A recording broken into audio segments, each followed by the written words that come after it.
Let me ask you something personal. Is there someone in your life who makes you feel confused after almost every conversation you have with them? Not angry, not hurt, confused. Like you walked into the conversation knowing exactly what happened, and you walked out somehow doubting yourself, wondering if maybe you were the problem, wondering if maybe you remembered it wrong, wondering if maybe you are too sensitive, too demanding, too much. And the worst part, they never raised their voice. They never said anything overtly cruel. They were calm, reasonable, even kind on the surface. But something felt deeply wrong, and you could not explain it to anyone else because from the outside, nothing looked wrong at all. If that sounds familiar, this video is for you. Because what I am about to describe is one of the most psychologically damaging personality types that exists. One that operates completely under the radar. One that leaves destruction in its wake while maintaining a perfect public image of being a good person. The covert narcissist. Stay with me through this entire video, because by the end, you are going to understand something about a person in your life that you have been trying to understand for years. And that understanding is going to change everything. Part 1. What everyone gets wrong about narcissism. When most people hear the word narcissist, they picture a specific type of person. Loud, arrogant, dominating every room they enter, talking about themselves constantly, obviously in love with their own reflection. The kind of person everyone can see is self-obsessed from the moment they walk in. That is the overt narcissist. And yes, they exist. And yes, they are difficult. But they are not the most dangerous kind. Because the overt narcissist is visible. You can see them coming. You can identify them quickly. You can protect yourself because the threat is obvious. The covert narcissist is something completely different. They are quiet, often humble appearing, sometimes even self-deprecating. They do not dominate rooms. They sit in corners and observe. They do not brag openly. They find subtle ways to make you feel less while appearing modest themselves. They do not demand admiration loudly. They create situations where you feel compelled to offer it. They are the wolf that learned to look exactly like a sheep. And because they look like a sheep, because nothing about their surface presentation triggers your natural alarm system, they get close. Closer than the obvious narcissist ever could. Close enough to do damage that takes years to understand and even longer to heal from. The American Psychological Association estimates that narcissistic personality disorder affects somewhere between 1% and 5% of the general population. But covert narcissism, because it is so frequently misidentified, is believed to be significantly underdiagnosed, which means there are more of them around you than you probably realize. And the first step to protecting yourself is understanding exactly what you are dealing with. Part 2. The 7 signs you are dealing with a covert narcissist. Sign number 1. They play the victim better than anyone you have ever met. The covert narcissist's single most powerful tool is victimhood. Not occasional victimhood. Permanent, consistent, carefully maintained victimhood. No matter what happens, no matter what the situation is, no matter what they did, no matter how clearly the facts point to their responsibility, they are always the one who was wronged. Always the one who was misunderstood. Always the one who tried so hard and was let down. And here is what makes this so effective. Their victimhood is not loud and dramatic. It is quiet and resigned. They do not throw tantrums. They sigh. They look wounded. They say things like, "No, it's fine. I'm used to people not understanding me. I just always end up getting hurt." That quiet resignation is extraordinarily manipulative because it triggers your empathy. It makes you want to fix it. It makes you feel guilty for even having the concern you had. And suddenly, somehow, you are apologizing for something they did to you. That is not an accident. That is a pattern they have refined over years. Sign number 2. Passive aggression is their native language. The covert narcissist almost never confronts directly. Direct confrontation would require them to be visible, to take a clear position, to be accountable for it, to risk being wrong openly. They cannot do that. Their ego cannot survive direct accountability. So instead, they are indirect. Always. The backhanded compliment. The comment that sounds supportive but leaves you feeling subtly diminished. The sigh at exactly the right moment. The joke that has just enough edge to hurt, but just enough plausible deniability to deny. The help offered in a way that communicates exactly how much you needed their help and how lucky you are to have them. You know something was wrong. You felt it. But if you try to address it directly, they look genuinely confused. You are being too sensitive. That is not what they meant at all. They were just trying to help. And now you are the problem again. Sign number 3. They have a deep sense of unspoken entitlement. Unlike the overt narcissist who demands special treatment loudly, the covert narcissist expects it silently.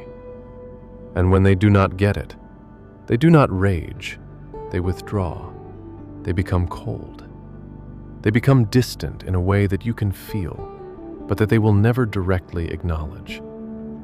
You start working harder to get back to normal, giving more, accommodating more, without ever quite understanding why the temperature changed or what you need to do to warm it back up. That dynamic, where you are constantly managing the emotional temperature of the relationship without either of you ever directly acknowledging that you are doing it, is one of the clearest signs of covert narcissistic abuse. Sign number 4. Empathy is performed, not felt. This one is subtle, and it takes time to see. The covert narcissist can appear remarkably empathetic. They listen, they nod, they say the right things. In the beginning of a relationship, romantic, friendship, professional, they can seem like the most understanding person you have ever met. But watch what happens when their empathy would cost them something. When understanding your perspective would require them to take any responsibility. When seeing things from your point of view would mean acknowledging that they hurt you. The empathy disappears. Instantly. Completely. Because it was never empathy. It was a performance.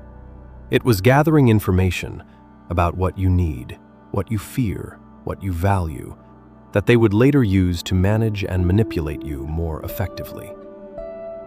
Real empathy is consistent. It does not evaporate the moment it becomes inconvenient. Sign number 5. They are hypersensitive to criticism, but freely critical of others. Say anything at all, that could be interpreted as criticism of the covert narcissist, and watch what happens. Not rage, wound. They become visibly hurt, deflated. They might go quiet for days. They might bring it up weeks later. They might never directly say they are upset, but you will know. And you will learn very quickly that certain topics are simply off limits. Meanwhile, they are remarkably free with their own criticism of you, delivered quietly, carefully, always framed as concern, always wrapped in just enough care language that objecting to it makes you seem unreasonable. The standard is one thing for them, and a completely different thing for everyone else. That asymmetry, where their feelings are always the most important feelings in the room, is textbook covert narcissism. Sign number 6. They sabotage your success. This one is the hardest to see while it is happening. The covert narcissist cannot tolerate you being more successful, more admired, more visible than them. It threatens the fragile internal narrative they have built about their own specialness. But they cannot openly oppose you. That would be too obvious, too easily identified. So they sabotage quietly. The discouragement that sounds like concern, the timing of their needs, which always seems to become most urgent exactly when you are about to do something important. The subtle undermining of your confidence through carefully placed doubts. The support that consistently arrives just a little too late or a little too incomplete to actually be useful. You look back at the opportunities you did not take and realize they were there for every single decision. And they were always, somehow, the reason you held back. Sign number 7. The relationship always revolves around them, even when it appears not to. Here is perhaps the most defining characteristic of the covert narcissist. With the overt narcissist, you know the relationship is about them. They make sure of it loudly. With the covert narcissist, you think the relationship is about you. They are so concerned, so supportive, so focused on your needs, your problems, your feelings. But trace every conversation to its ending. Notice who is being comforted at the end of every exchange. Notice whose needs consistently get prioritized when there is conflict between them. Notice whose emotional state determines the atmosphere of the relationship. It is theirs. Always. Even when they are helping you, they are the hero of that story. Even when they are listening to you, they are the most understanding person in that story. Even when they are supporting you, somehow, some way, it comes back to them. That gravitational pull, everything eventually orbiting around their emotional reality, is the signature of the covert narcissist. Part 3. Why you stay, and why it is not your fault. Here is the part of this conversation that I think matters most. If you recognized someone in what I just described, if you have been sitting here thinking about a specific person in your life, you might also be wondering something you are almost ashamed to ask. Why did I not see it? Why did I stay? Why do I still feel guilty even now, knowing what I know? I need you to hear this clearly. The covert narcissist is extraordinarily difficult to identify. Not because you are naive, not because you are weak, not because you failed to pay attention, but because they are specifically, deliberately, systematically difficult to identify. The very traits that make them dangerous are the traits that look, on the surface, like virtues. Their quietness looks like depth.